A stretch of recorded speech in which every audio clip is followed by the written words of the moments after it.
পার্শ্ববর্তী দেশ থেকে কোনোভাবেই পশু যাতে না ঢুকে সেই ব্যাপারে বিডিআরদেরকে ইতিমধ্যেই আমরা নির্দেশনা দিয়েছি।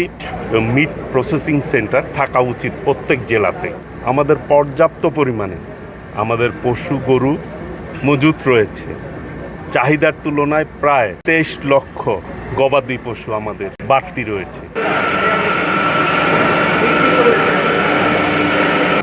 আজকে আমরা যে মিট প্রসেসিং সেন্টার উদ্বোধন করলাম, কসাইখানা, কিভাবে মাংস প্রসেস করতে হয় সেটি আসলে মূলত রোগমুক্ত অবস্থায় এই ধরনের কসাইখানা মিট প্রসেসিং সেন্টার থাকা উচিত প্রত্যেক জেলাতে।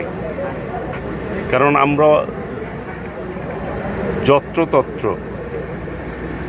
আমরা এই পশু জবাই করি, যেটি পরিবেশকে নষ্ট করে, দূষিত করে, রোগ ছড়ায়, যেটি আমরা অনেকেই ঠিকভাবে উপলব্ধি করতে পারি না।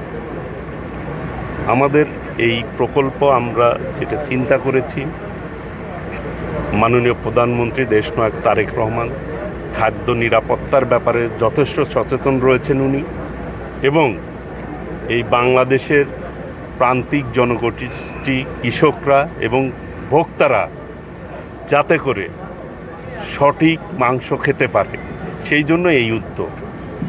বাংলাদেশে বর্তমানে কিন্তু খামারির সংখ্যা দিন দিন বাড়ছে, এবং আপনারা ইতিমধ্যেই আমরা কিন্তু আমাদের মন্ত্রণালয় থেকে ব্রিফ করেছি যে সামনে কুরবানির ঈদ, আল্লাহ রহমতে আমাদের পর্যাপ্ত পরিমাণে আমাদের পশু গরু মজুত রয়েছে। চাহিদার তুলনায় প্রায় 23 লক্ষ গবাদি পশু আমাদের বাড়তি রয়েছে। কাজে পার্শ্ববর্তী দেশ থেকে কোনোভাবেই পশু যাতে না ঢুকে সেই ব্যাপারে বিডিআরদেরকে ইতিমধ্যেই আমরা নির্দেশনা দিয়েছি। আমাদের দেশ, সবাই মিলে আমরা দেশের স্বার্থ রক্ষা করে আমরা পথ চলব, যেটি আমাদের মাননীয় প্রধানমন্ত্রী সবসময় বলে থাকেন, করব কাজ গর্ব দেশ, সবার আগে বাংলাদেশ।